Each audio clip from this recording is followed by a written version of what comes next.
Гүшүүдээ Монгол Улсын засгийн газрын 2024-өөс 2028 оны үйл ажиллагааны хөтөлбөр болон Монгол Улсыг 2026-аас 2030 онд хөгжүүлэх 5 жилийн үндсэн чиглэлд иргэдийн орон сууцны хүртээмжийг нэмэгдүүлэх, хот суурин газрын төлөвлөлтийг боловсронгуй болгох, бүсчлэн хөгжлийг дэмжих, орон сууцны санхүүжилтийн тогтолцоог бэхжүүлэх зорилтуудыг дэвшүүлэн ажиллаж байна. Эдгээр зорилтыг хэрэгжүүлэх хүрээнд орон сууцны санхүүжилтийн төрөлцсөн банкны тухай анх дахь хуулийн төсөл болон хамт өргөн мэдүүлсэн хуулийн төслүүдийг боловсруулж 2026 оны 6 дугаар сарын 11-ний өдөр улсын их хурлд өргөн мэдүүлсэн. Хуулийн төслийг улсын их хурл дахь намын бүлэг, зөвлөлүүд болон эдийн засгийн байнгын хорооны хуралдаанаар хэлэлцүүлээд байна. Өнөөдөр Монгол улсад 1 сая орчим мөрх амьдарч байгаагаас 3.1 орчим нь инженерийн бүрэн хангамжтай орон сууцнд үлдсэн хэсэг нь гэр болон стандартын шаардлага бүрэн хангаагүй сууцнд амьдарч байна. Агаар хөрсний бохирдлын дийлэн хийх үүсвэр нь эдгээр бүсээс шалтгаалж байгаа нь орон сууцны бодлогыг шин шатанд гаргах шаардлагатай байгааг харуулж байна. Тухайлбал ипотекийн зээлийн хөтөлбөрөөр нийт 11 их 80 төгрөгөөс давсан санхүүжилт болгож 144 мянга гаруй өрхийг орон сууцтай болгоход дэмжлэг үзүүлсэн хэдий ч гэр орооллын бүсийн хэмжээ дорвитой буураагүй байна. Мөн орон сууцны үн жил бүр инфляцийн түвшнээс давсан буюу 15 орчим хувиар өссөөр байгаа нь орон сууцны эрэлт нийлүүлэлтийн зөрүү нэмэгдэж зөвхөн эрэлтэд суурилсан санхүүжилтийн бодлогоор асуудлыг бүрэн шийдвэрлэх боломж хязгаарлагдмал байгааг илтгэж байна.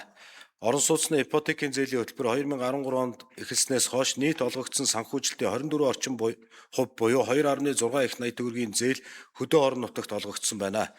Орон сууцны санхүүжилтийн төрөлцсөн банкнаас санал болгох зээлийн бүтээгдэхүүний хувьд хөнгөлөлттэй буюу 6% зээлийг орон нутагт олгох, мөн Улаанбаатар хотын алслагдсан дүүрэгт байр худалдаа авч буй иргэдэд зах зээлийн нөхцлөөс хөнгөлөлттэй хүүтэй зээл олох зохицуулалтууд тусгасан орон нутаг болон алслагдсан дүүргүүдэд зээлийн хүртээмж нэмэгдэх, бүс нутаг, дэд төвүүдийн хөгжлийг дэмжих ач холбогдолтой гэж үзэж байна.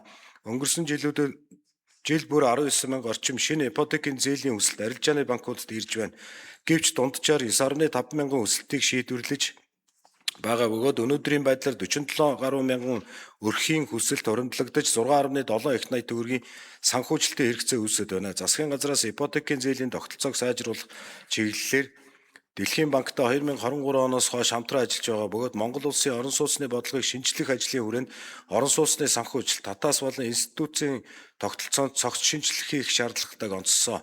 Үүний хүрээнд Дэлхийн банкнаас орон сууц болон орон сууцны санхүүжилтийн хүртээмжийг нэмэгдүүлэх замын зураглалыг гаргаж хөнгөлөлтөө хүүтэй ипотекийн зээлийн хөтөлбөрийг засгийн газарт үе шаттай шилжүүлж санхүүжилтийн төрөлцсөн бүтээгдэхүүн болон иргэдийн худалдаа авах чадварт нийцсэн үнэтэй орон сууцны шийдлүүдийг хөгжүүлэх суур бодлогын арга хэмжээнүүдийг санал болгосныг энэхүү хуулийн төсөл боловсруулах суур судалгаанд ашигласан.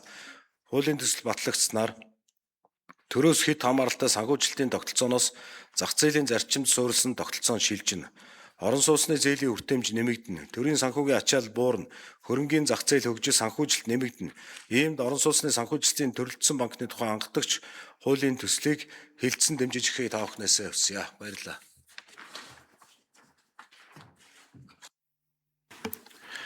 За төслийн талаар эдийн засгийн байнгын хорооны санал дүгнэлтийг улсын их хурлын гишүүн Болдын уян танилцуулна.